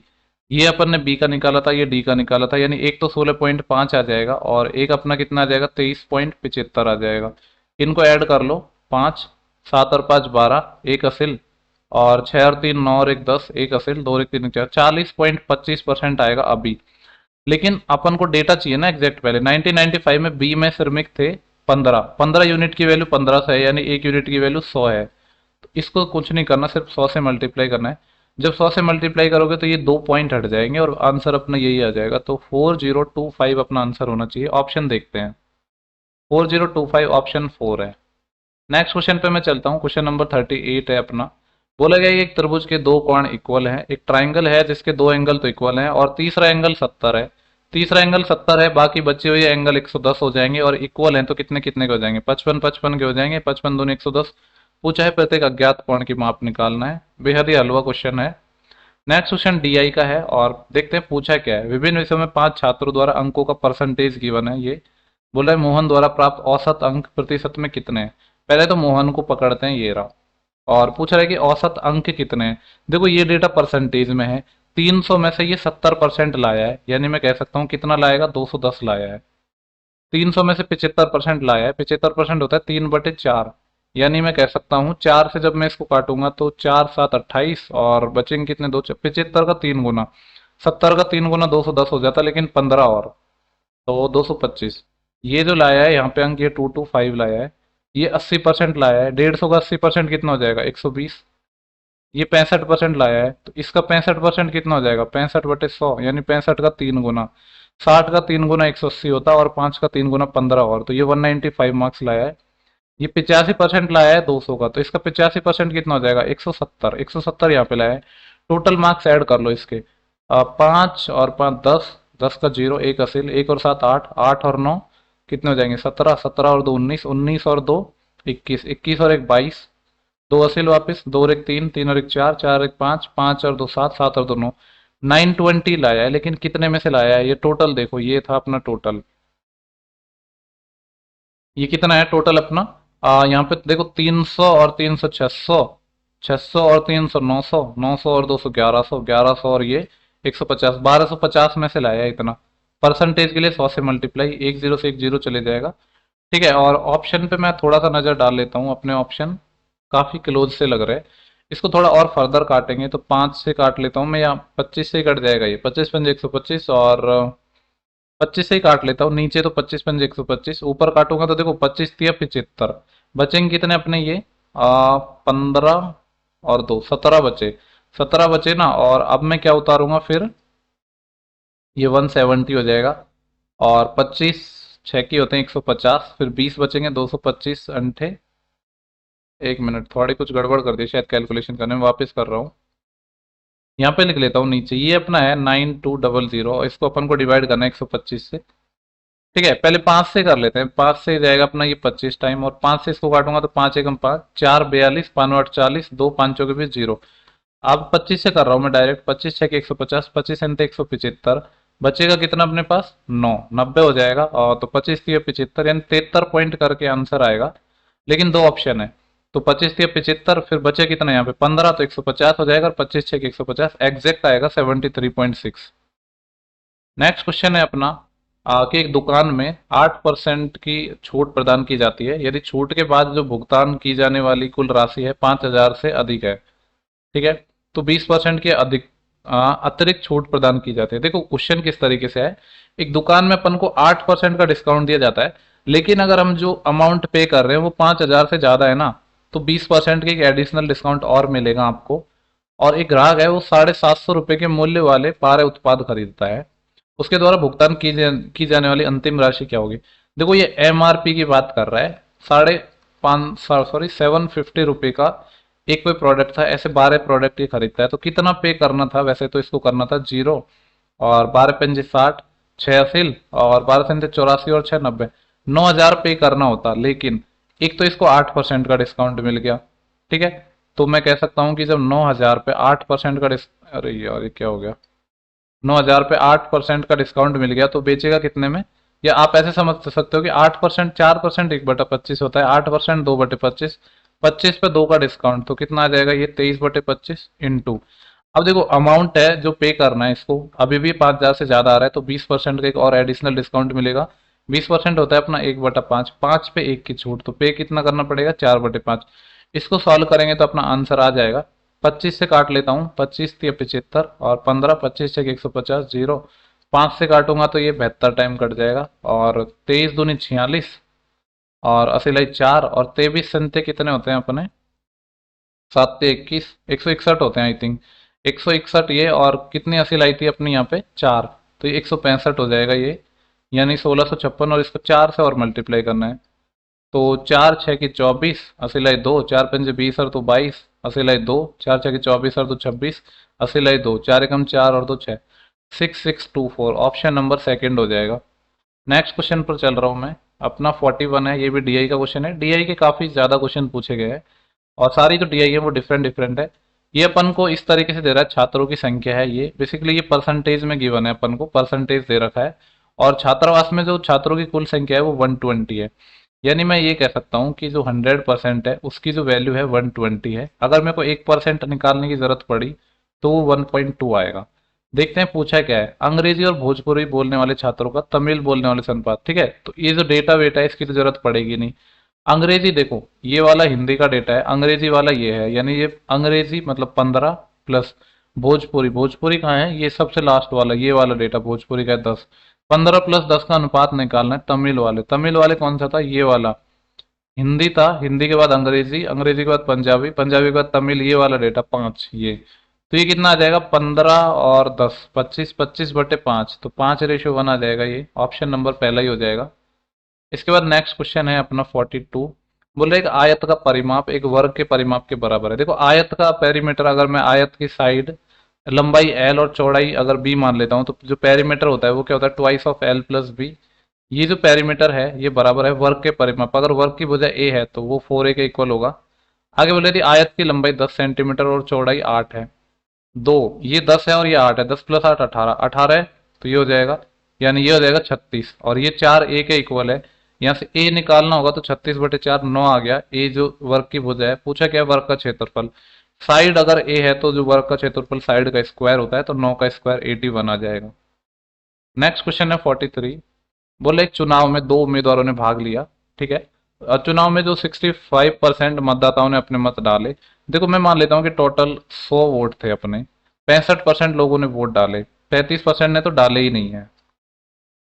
आगे क्या बोल रहा है, जिनमें से 3% मत है वो इनवैलिड हो गए, इस 65 का भी 3% तो इनवैलिड हो गए, और आगे बोल रहे एक उम्मीदवार को इतने मत मिले जो कुल वैलिड वोट है उनका 65% था।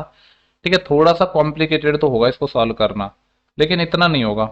देखो यहाँ पे अपने जो वैलिड वोट थे वो 65 नहीं है, 65 तो ऐसे वोट थे जो डाले, 3% इनवैलिड हो गए। अगर मैं वैलिड की बात करूं तो ये कितना होगा, इसका 97% होगा, होगा कि नहीं, ये अपने हैं वैलिड वोट। अब बोल रहा है कि जो एक को इतने वोट मिले 81,962, जो कुल वैलिड वोट का 65% है, यानी ये वैलिड वोट थे 65 × 97%, जिसको मैं लिख सकता हूँ 97/100। इसका भी हमें दिया है 65%, मतलब 65/100। इसकी जो वैल्यू है वो कितनी गिवन है क्वेश्चन में, 81965। पूछा है कि चुनाव में नामांकित मतों की कुल संख्या कितनी है। बेसिकली 100 की वैल्यू हमें फाइंड करनी होगी। तो यहाँ से इसको काटा पीटी शुरू करते हैं, 5 से 13 टाइम, 5 से 20 टाइम, 5 से 13 टाइम और 5 से 20 टाइम।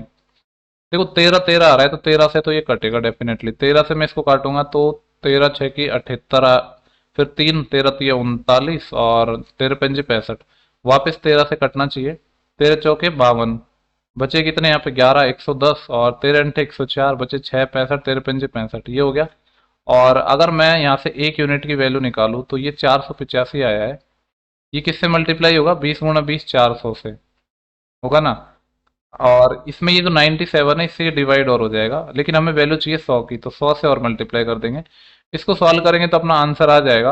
और देखो अगर 97 का मैं 5 टाइम करता हूँ तो कितना आता, अगर ये 100 होता तो 500 हो जाता, लेकिन 3 कम है और 5 टाइम मैंने गुणा किया है तो 15 कम होगा। बेसिकली कहने का मतलब ये है, ये पूरा पूरा 5 टाइम कट जाएगा। तो 5 × 4 तो 20 आएगा, और ये जीरो और चिपक जाएंगे पीछे। तो 20 और इसके बाद 4 5, 2 के बाद 5 जीरो आ जाएंगे, तो 2 के बाद जीरो तो सिर्फ इसी ऑप्शन में है। ठीक है, देखो कभी अगर कोई क्वेश्चन गलती से जल्दी जल्दी में गलत हो जाता है तो आप कमेंट सेक्शन में बता सकते हो, जिससे मैं कमेंट में पिन कर दूंगा कि इस क्वेश्चन का आंसर थोड़ा गलत हो गया है। ठीक है, क्योंकि जिससे किसी को डाउट ना रहे, क्योंकि गलती हो जाती है। दो ट्रेन है ए और बी, दो अलग अलग स्टेशनों से एक दूसरे की ओर आ रही है। ये 80 से आ रही है और एक 82 से आ रही है।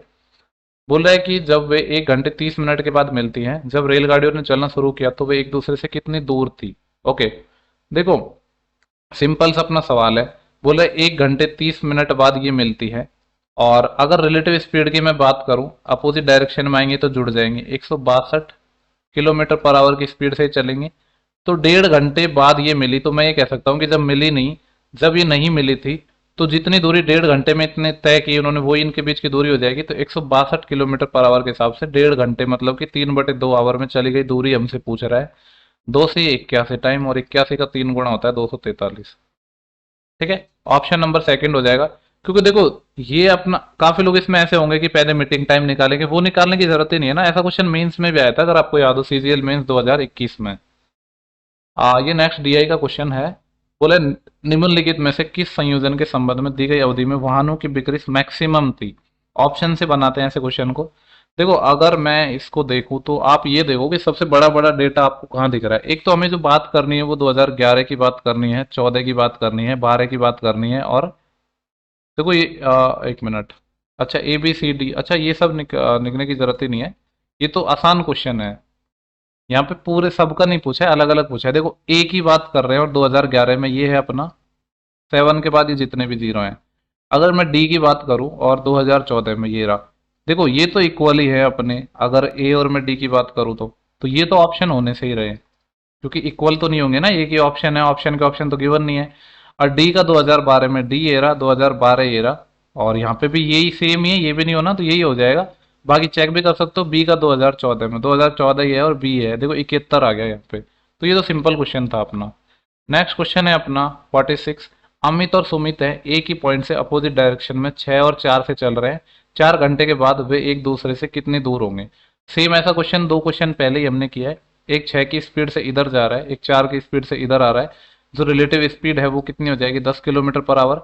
4 घंटे बाद ये जितनी दूर होंगे, जितने 10 की स्पीड से 4 घंटे में चलेंगे, तो 40 किलोमीटर आ जाएगा। ठीक है, दो क्वेश्चन पहले ही किया अपने सेम क्वेश्चन। इसके बाद अपना नेक्स्ट क्वेश्चन है, ये सिंप्लीफिकेशन का है। बोला है 16y² माइनस के, इसकी वैल्यू ये है, के की वैल्यू निकालनी है। तो यहाँ पे अपन कुछ नहीं, कंपैरिजन करेंगे। 16y² माइनस के इक्वल टू, इसको सॉल्व किया तो देखो ये अगर मैं a मानूं, इसको मैं b मानूं, तो ये a प्लस बी है, ये a माइनस बी है, तो a² माइनस b² लगेगा, यानी 16y² माइनस 3 का स्क्वायर 9/4। ये तो अपना कट ही जाएगा, तो k की वैल्यू कितनी आ गई अपनी, माइनस से माइनस भी कैंसिल हो जाएगा अपना, तो 9/4 आ गई। सिंपली 9/4 आ जाएगा, ऑप्शन सेकंड।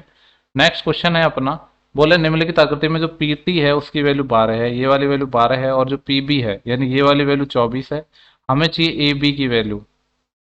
एक सेकंड, पीटी 12 था और पीबी, पीबी का है ये पूरा अपन को गिवन है। पी बी मतलब ये कंप्लीट लेंथ है, इसकी वैल्यू 24 है। तो वो टेंजेंट सेकंड थ्योरम लगेगी। आपको पता है टेन, मैं यहाँ पे लिख भी देता हूँ कि जो पी टी का स्क्वायर है वो बराबर होगा पी से लेकर ए तक की दूरी और पी से लेकर बी तक की दूरी। तो ये आ जाएगा 12 × 12 बराबर, पी से लेकर ए तक की दूरी मुझे नहीं पता है, लेकिन पी से लेकर बी तक की दूरी तो पता है ना, 24 है। 12 से ये 2 टाइम कट जाएगा, 2 से ये 6 टाइम कट जाएगा। तो मैं कह सकता हूँ कि जो पी ए है वो अपना 6 आ गया। पी ए मतलब इतनी दूरी अपने 6 आ गई, पूरी 24 है तो ये 18 आ जाएगी। हमसे यही पूछा है ये वाली दूरी ए बी मतलब 18, ऑप्शन फोर्थ आ जाएगा। नेक्स्ट क्वेश्चन है अपना 49। ठीक है, ये भी टाइम स्पीड डिस्टेंस ही है। एक व्यक्ति स्थान ए से बी तक 12 से जाता है और बी से ए तक 18 से आता है। देखो सेम डिस्टेंस होती है तो उस केस में जो अपनी एवरेज स्पीड है वो क्या होती है, 2ab/a+b, यही होता है ना। तो ये आ जाएगा 2 × 12 × 18, और 12 और 18 को जोड़ूंगा तो मैं 30 आएगा। 6×3 = 18, 6×5 = 30, 12×2 = 24 और 24×3 = 72, 72/5 करना है मेरे को, तो 14 सही, 14×5 = 70 हो जाएंगे और 2/5, 14 2/5 आंसर आ जाएगा। नेक्स्ट क्वेश्चन पर चलते हैं, लास्ट क्वेश्चन है अपना इस 9 नवंबर का शिफ्ट थर्ड का लास्ट क्वेश्चन है ये। एक ठोस धातु एक अर्धगोले का जो संपूर्ण पृष्ठ क्षेत्रफल है वो 462 है। आपको पता है हेमीस्फेयर का जो टोटल सरफेस एरिया होता है वो 3πr² होता है। ये गलती आपको नहीं करनी है, काफी बार आपको ध्यान नहीं होता, आप 2πr² लिख देते हो। इसकी वैल्यू हमें 462 गिवन है। ठीक है, और यहाँ से पहले तो हम रेडियस निकाल लेते हैं। पाई की वैल्यू 22/7 यूज करने को कहा है। देखो अगर नहीं बोलेगा तो आपको 22/7 यूज करने को कहा है, कहेगा और 22/7 करना है तो करना ही है। कभी कभी पाई की वैल्यू 3.14 लिख के दे देगा, तो जो लिख के दे देगा तो वो यूज करनी है, अदरवाइज आपको 22/7 ही यूज करना है। थोड़ा सा सॉल्व कर लेते हैं। 22×2 = 44 और 22×2 = 44, बचेंगे कितने अपने पास, 2, फिर 22×1 = 22। और अगर मेरे को आर की वैल्यू निकालनी है तो 21 आ रहा है। देखो 21 नहीं, सॉरी, ये 3 से 7 टाइम कट जाएगा, 7×7 = 49, आर की वैल्यू 7 आ गई। पूछा क्या है, इसे पिघलाकर एक लंबवृत्तीय शंकु में डाला जाता है। देखो अपन पिघला रहे हैं किसको, हेमिस्फेयर को, तो हेमिस्फेयर का वॉल्यूम कितना होता है, 2/3 पाई आर क्यूब मतलब 7×7×7। इसको पिघलाकर क्या बना रहे हैं हम, एक शंकु बना रहे हैं। ठीक है, शंकु जिसके जो आधार की जो त्रिज्या है वो अर्धगोले की त्रिज्या के बराबर है, यानी इसकी भी जो रेडियस है वो कितनी है, 7 ही है। बोल रहे हैं तो इसकी ऊंचाई निकालनी है। अब देखो इसका जो वॉल्यूम होता है किसका, शंकु का, वो होता है 1/3 पाई आर², तो अपना सेम ही है 7×7 × h। हाइट अपन को निकालनी है इसकी, तो इसमें कुछ है नहीं सवाल में। देखो 3 से 3 कट जाएगा, पाई से पाई कट जाएगा, 2 7 से 2 7 कट जाएंगे। अगर हाइट मेरे को चाहिए तो 7×2 = 14, 14 आ जाएगा। 14 कौन सा है, ऑप्शन नंबर 4। ठीक है, तो 9 नवंबर शिफ्ट थर्ड इस वीडियो के अंदर हमने सॉल्व किया है। पूरे के पूरे 50 क्वेश्चन मैंने इस वीडियो में करवा दिए। तो शिफ्ट अपनी जो 9 नवंबर की जो शिफ्ट 1 है, 2 है और 3 है, इन सबको हमने सॉल्व कर दिया, मैंने तो सॉल्व करवा दिया है। अगर आपने पुरानी वीडियोस नहीं देखी हैं तो जाके देखो। आने वाले 1-2 दिन में मैं सारी वीडियोस अपलोड कर दूंगा। मैं कोशिश कर रहा हूँ कि जितनी जल्दी हो सके सारे की सारी शिफ्ट में आपको सॉल्व करवा दूं। ठीक है, तो इस वीडियो में इतना ही था। अगर आपको वाकई में वीडियो पसंद आ रहा है तो आपको शेयर करना है, बस आपको कुछ नहीं करना, शेयर करना है। बाकी वो मैं अपने मुझ पे छोड़ दूं, मैं 1-2 दिन के अंदर सारे करवा दूंगा। ऐसा नहीं है कि इसमें एक एक दिन में मैं एक शिफ्ट डालूंगा 9 दिन में कंप्लीट करवाऊंगा, बिल्कुल नहीं। मैं इनको अभी जितना जल्दी हो सकेगा उतना करवा दूंगा, क्योंकि मुझे भी पता है कि एग्जाम आपकी बहुत नज़दीक है। चलो, thank you for watching, have a good day.